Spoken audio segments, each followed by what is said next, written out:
नमस्कार विद्यार्थी मित्रों, आज हम कक्षा 10 में एसएस में चैप्टर नंबर 9 वन एवं वन्यजीव के बारे में पढ़ेंगे। पेज नंबर 67 निकालिए बच्चों। मनुष्य का अस्तित्व प्रगति और विकास संसाधनों का आभारी है। मतलब मनुष्य जो है पूर्ण रूप से डिपेंडेंट है दूसरों के ऊपर, खास करके वन और वन्य जीवों पर, उनके संसाधनों पर। आदिकाल से प्रकृति से विभिन्न चीजें प्राप्त कर हम अपनी आवश्यकता को पूर्ति करते हैं। हमने जो कुछ भी प्राप्त किया वो प्रकृति के आधार पर प्राप्त किया, प्रकृति से मिलने वाली चीजों पर हमने प्राप्त किया बच्चों।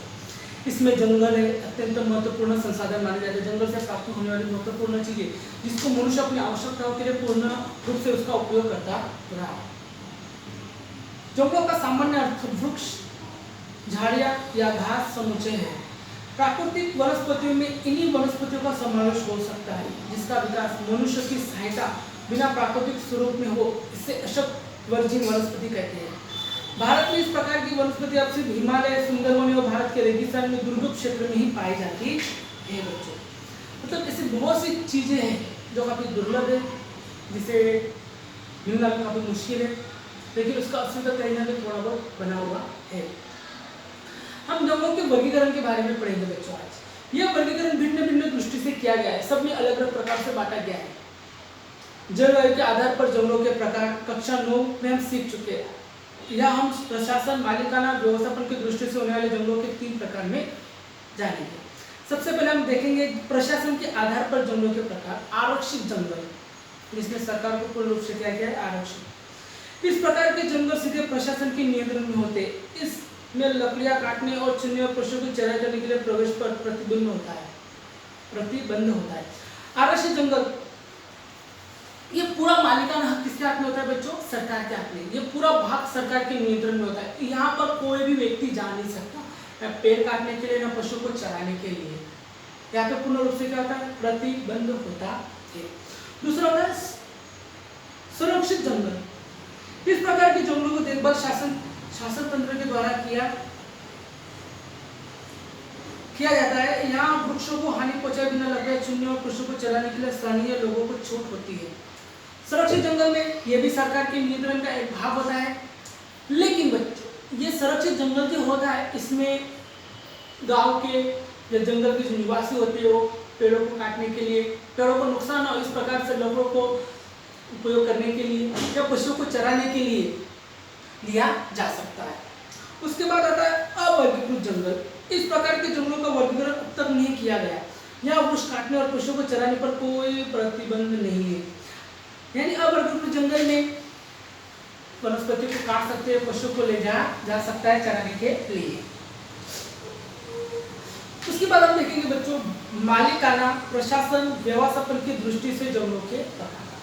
ठीक है, मालिकाना, प्रशासन और व्यवस्थापन की दृष्टि से जंगलों के प्रकार में सबसे पहले देखेंगे राज्य के मालिकाना जंगल। यानी पर्टिकुलर किसी राज्य के अंदर जो जंगल है उसका अधिकार जो होता है उस स्टेट यानी उस राज्य के हाथ में होता है। इस प्रकार के जंगलों पर राज्य या केंद्र सरकार का नियंत्रण होता है। देश में अधिकांश जंगल क्षेत्र इस प्रकार से रखे गए हैं। अलग अलग राज्यों में अलग अलग जंगल है, तो उसका पर्टिकुलर एक तो राज्य हैंडल करेगा या फिर केंद्र हैंडल करेगा। समुदाय वन, इस प्रकार के जंगलों पर स्थानीय स्वशासन संस्थाओं यानी ग्राम पंचायत हुआ, नगर पालिका हुआ, महानगर पालिका या जिला पंचायत का नियंत्रण होता है। सामुदायिक में पर्टिकुलर एक स्टेट के अंदर किसी पर्टिकुलर कोई जगह है, उस जगह में तो जिले का अधिकार होगा या ग्राम का होगा या नगर पालिका का अधिकार हो सकता है। वो जिस क्षेत्र में आता है उस क्षेत्र का अधिकार वहां पे होता है बच्चों। निजी जंगल, इस प्रकार के जंगल व्यक्तिगत मालिकाना वाला होता है। ओडिशा, मेघालय, पंजाब एवं नेचर हिमाचल प्रदेश में विशेष पाए जाते हैं। इस प्रकार के जंगल अधिकांश 100% अवस्था में है, तो कुछ जंगल उजड़ अवस्था में आ गए हैं।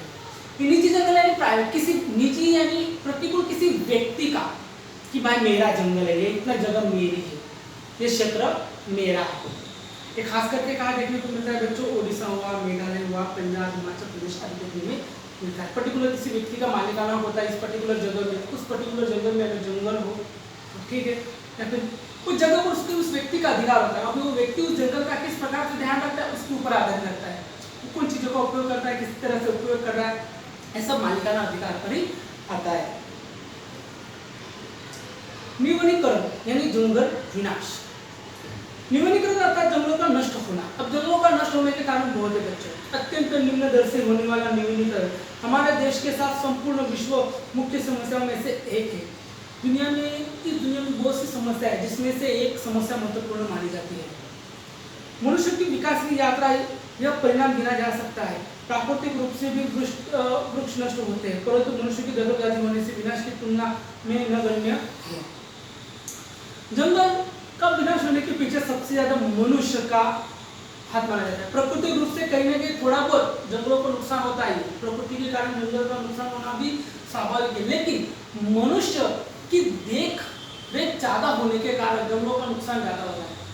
पेड़ पौधे काटे, वनस्पति का ये अपना अंतर्गत विकास के कारण पेड़ पौधे को सब ज्यादा से ज्यादा काटते हैं, तो उनकी वजह से पशु पक्षियों जो जंगल में पाए जाते हैं उनकी भी कहीं ना कहीं मृत्यु होती है। इस कारण ये एक चीज मनुष्य के दखलगिरी के कारण जंगल के विनाश के लिए जवाबदारी मानी जाती है बच्चों। निविलीकरण के प्रभाव। अब इसका प्रभाव क्या होता है? निविलीकरण के प्रभाव व्यापक स्तर पर अनुभव किए जाते हैं। हम अनुभव कर सकते हैं कि स्थिति कैसे हो जाती है जंगल कटने के बाद। वातावरण में कार्बन डाइऑक्साइड की मात्रा बढ़ती है। अगर जंगल ही रहेगा तो सीधी सी बात है ऑक्सीजन की मात्रा घटेगी, कार्बन डाइऑक्साइड की मात्रा बढ़ेगी। हरित गृह प्रभाव, ग्रीन हाउस इफेक्ट के प्रभाव जटिल बनते हैं। वृक्ष को जो आच्छादन दूर होने से, मिट्टी का कटाव होने से कृषि उत्पादन की समस्या बढ़ती है। अगर ज्यादा वृक्ष नहीं रहेंगे तो सीधी सी बात है मिट्टी में कटाव सा निर्माण होता है। मिट्टी में कटाव ज्यादा निर्माण होने के कारण जो जमीन होती है वो ज्यादा फलस्वरूप होती नहीं है। द्वीपकल्पीय भारत के जंगलों में बड़े पैमाने पर निविलीकरण का कारण जंगल क्षेत्र घटा है, और आज पूरे भारत में ज्यादा से ज्यादा जंगलों का प्रमाण क्या हो रहा है बच्चों? घट रहा है। इसके साथ अनेकों सजीवों को अपना प्राकृतिक निवास स्थान खो दिया है, और जंगल में रहने वाले जो पशु पक्षी प्राणी होते हैं उन्होंने भी अपना निवास स्थान खो दिया है। फिर उनको जू में रखा जाता है, उनको आरक्षित करके रखा जाता है, और कुछ प्राणियों की मृत्यु भी होती है जिस मतलब जंगलों में रहने के लिए जगह न मिलने के कारण वो शहर की ओर आते हैं और मनुष्य उनका शिकार कर देते हैं। इसके परिणाम स्वरूप वन्यजीव भोजन एवं पानी की खोज में मानव बस्तियों की तरफ आ जाते हैं। मांसाहारी वन्यजीवों द्वारा जंगल के नजदीक क्षेत्रों में बसने वाले पशुपालकों पशुओं को शिकार करने की घटना भी बढ़ी है।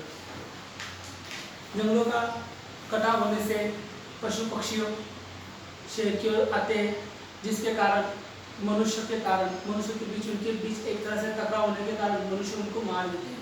और जो मांसाहारी प्राणी होते हैं, मांसाहारी प्राणी यानी शेर हुआ, बाघ हुआ, चीता हुआ आदि जो प्राणी होते हैं बच्चों, जंगलों में भोजन न मिलने के कारण वो भी आजू बाजू के जो गांव वाले क्षेत्र होते हैं या शहर वाले क्षेत्र होते हैं वहाँ पे जो पशुपालक होते हैं तो उनके पशुपालकों को जो पशु पालते उन पर अटैक करते हैं, वो लोग उनको मारते हैं, या फिर प्राणी तो प्राणी वो मनुष्य पर भी हमला कर देते हैं। इन चीज़ों पर भी कहीं ना कहीं उनके ऊपर असर देखने को मिलता है बच्चों।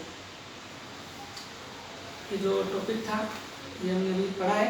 अब इस टॉपिक को थोड़ा ब्रेक लेते हैं बच्चों, ठीक है? याद रखना जंगलों के वर्गीकरण, उनके प्रकार, प्रशासन, व्यवस्थापन और मालिकाना के आधार पर जो प्रकार हमने पढ़ा। निविलीकरण यानी जंगल का कटाव यानी विनाश के लिए जवाबदार की चीज़ों को भी ज़्यादातर मनुष्य ही माना जाता है।